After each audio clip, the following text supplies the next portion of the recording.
because I understand the legacy of Dr. Martin Luther King, and I want to, with you guys, honor the success of Mr. Kevin Powell. And being here, I'm honored to be in front of my FBR family. I guess that's it. Everybody enjoy the program.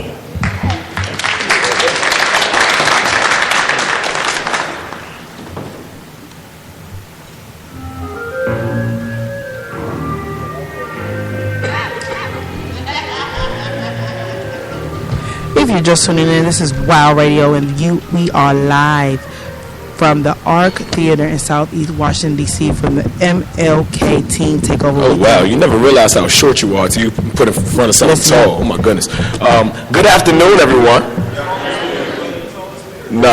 Good afternoon, everyone.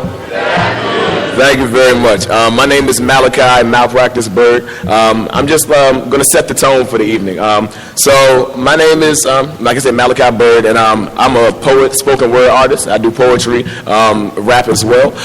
But so I just want to just get the evening started a little bit. So I used to, as a matter of fact, I used to come to FBR, to the Arc, when I was going to Howard Road Academy over on by Howard Road. And you know, it was like humble beginnings, right? You know, this is where we started out. And 4th, 5th, 6th grade, I was here with my friends, you know, with my family, and this was my world, you feel me? And so now, excuse me, so now I'm attending Princeton.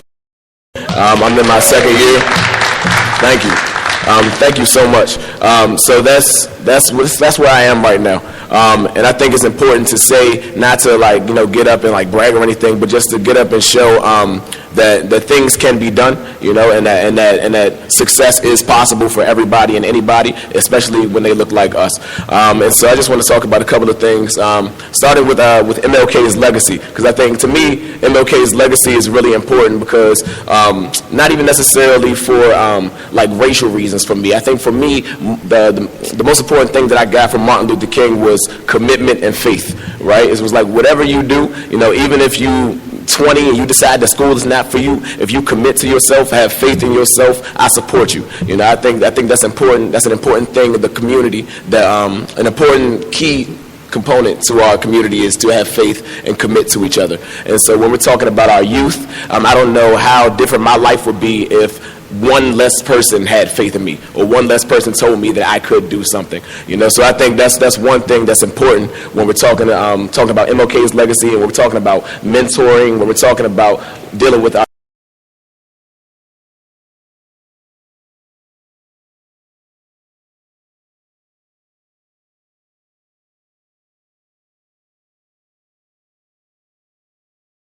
Kevin Powell's book, great book, A Boy's Journey into Manhood. I think it's interesting to think about how in the black community we think about how quickly our childhoods go, right? How quickly like a black boy can be perceived as a criminal as the early age of like 8, right? How early black girls are perceived as women already, right? And I think it's interesting to foster that childhood and foster our youth and just commit to ourselves at an early time, so that we can evolve and age in a way in which everybody else has the privilege of doing, which we have been somewhat stripped of.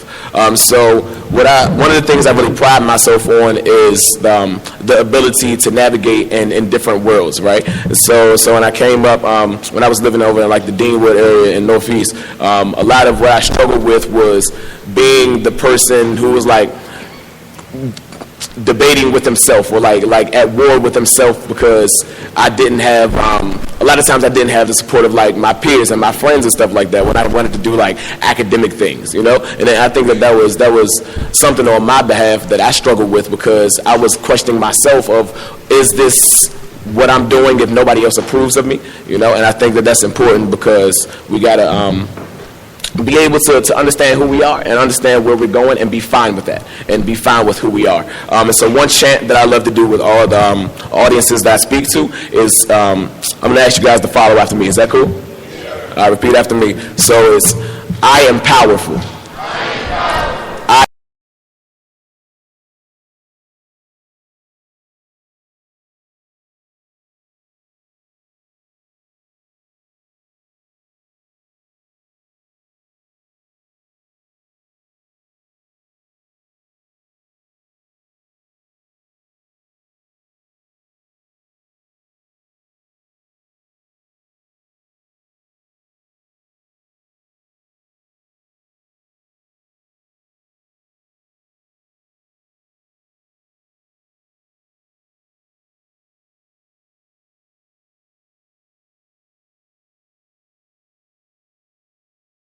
So for me and also for the featured poet, I want you guys to understand that when we do poetry, a lot of it is about reciprocation of energy, right? So if you give me energy, I'm going to give you energy, right? If y'all are like, he's whack, I'm going to be like, dang, well, I guess my poems suck and I'm going to sit back down, right? So a couple of things that we do in the poetry community is we do snaps. Can I have some snaps? Yeah, that sounds like rain. It sounds like that purple rain. That's nice. Shout out to Future's mixtape. And it's also, we also have the hey. So if you hear something you like, you go like, hey.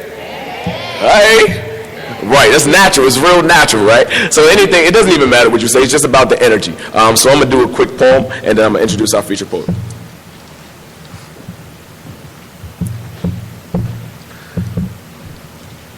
The most consistent meal in my life has been monthly McDonald's coupons. These are the chronicles of the broke boys, whose poverty manifests in our hand-me-down clothes to our mother and our little brother's hand-me-down clothes to us. This is an open apology to all the pizza boys and servers that I have to pay in exact change in change. But it's a warm salute to my broke peers who taught me how to leapfrog using the Metro fare gates. About to go on a date, boy, you better roll that Colgate till it is nothing left in there. Us broke boys believe in pay up, pay off, and most importantly, Slim, stop faking, because you know I'm going to pay you back. Us broke boys believe in euphemisms. In 8th grade, I didn't have a permanent residence for 5 months. You would call that homeless. I call it a hotel tour. You call me broke. I call myself the realization that I would probably be rich as hell if I actually saved up all my pennies. You call me broke. I call myself the realization that I could probably pay off the U.S. debt if I actually paid for my music. Shouts out to LimeWire, but apologies to Kanye, right? Because that was a Happy Meal youngin'. Now we messing with Whoppers, we messing with ramen. That's poverty pasta. I'm the disregarded shame when you bend over to collect change. I'm the side eye emoji when your mother be like, boy, you better give me my change and the receipt. But ask my mother, right? She'll tell you how we use those plastic carry-out containers for food, storage, secret holders, piggy banks, and moving boxes if necessary. And how olive oil is used for cooking, dandruff removal, and the golden bullet for the resurrecting ash between your pointer finger and thumb.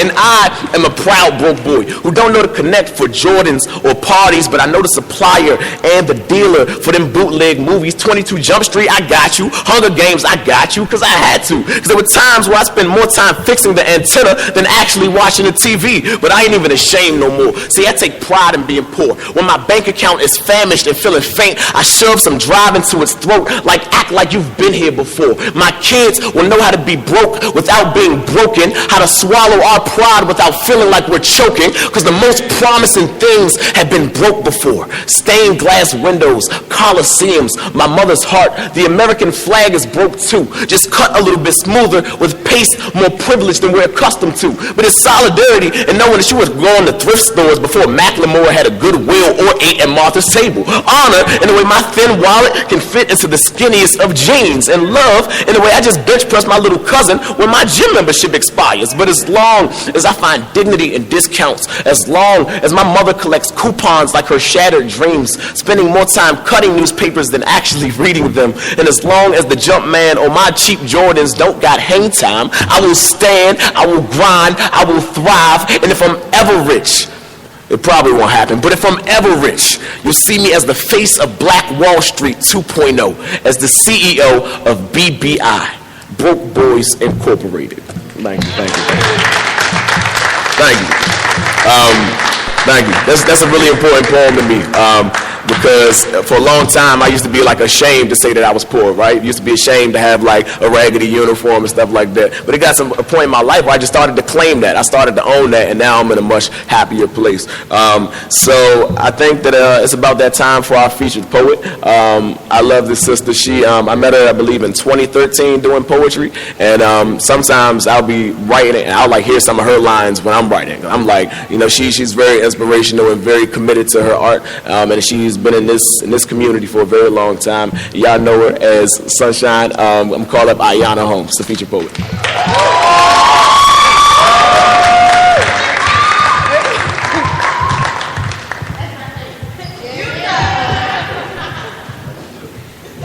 Thank you, Malachi. Okay, so I'm going to start off with my poem, Brother. Brother, raise your hand. That's my brother. Okay. My brother was asked in a prompt the other day what he wanted to be when he grew up. I saw the thought in his face, the gears working in his mind to have the greatest answer that ever was. My brother looked at me and he said, "You know what, Yanni? I want to be alive." My brother is 12. It's sad that already my brother believes that his life will come to an end well before it even started. No doctor, no football player, no firefighter. He just wants to be alive. He just wants to be able to breathe the air that people play with so effortlessly. He definitely doesn't want to be the next. I just saw him about a week ago type boy. I told him, be quiet. Sit down, play a game for now. I wonder if he could decode the Morse code in my voice saying, dang, I wonder if you'll be alive too. But we all know that these questions come along too often in young African-American men's lives. We all know that they're put on the pedestal of disappointment well before they're put on the pedestal of success. We all know that in the beginning they were taught to hang from a noose, but now they hang on the streets with the same intentions. Dang, I wonder if I'll be alive tomorrow. But I can tell you this, that when the cop does say, come here, boy, you comply with him. You don't listen to him, you comply with him. You listen to him, it'll only make things worse if you don't. When they teach you American history, it's just the version with the bleach poured on the book, gentrification. Don't base your life on stereotypes, just make sure you live your life. You're only 12. We don't expect you to have a full idea of what you want to be. And I remember a time when you asked, and I remember a time when they asked, why do you love to draw? You said, because you can capture moments and have them be the same forever. Whether you know it or not, there's so much power in that statement. I often learned that you hated progression, that you liked the same routine. The other day, you always said hi, Yana, because you never want to say bye, Yana. That you don't say bye, you say see you later because you expect to live longer. Shaheem, I can't give you all the lessons to stay alive, but I can tell you this. Never fear the idea of life because it only means learn, inspire, fight, and excel. Thank you. And I have one more poem. One second. Do y'all want another poem? Thank you. Okay, this one's called Stories. When someone takes advantage of your book and writes their own stories along your lines and scribbles out your curves, they'll make you keep it secret, lock and key. Society teaches you that you have to conjure up the eraser and the whiteout and create a whole new story to block that one out, but the words still seem to peek through ever so slightly.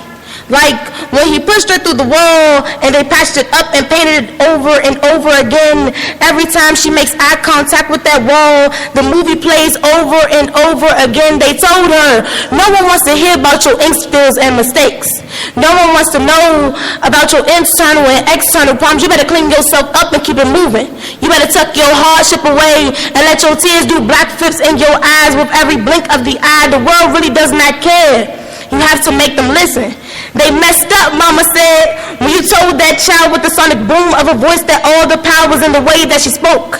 That she could use her pen as shotgun and sword, her paper as listener and messenger, and her books would be received with many cut eyes and few open hearts. But she has to learn this, that this ain't no cookie cutter world, that everything ain't handed to you, and that you ain't given nothing. Anything worth having, you have to work for it.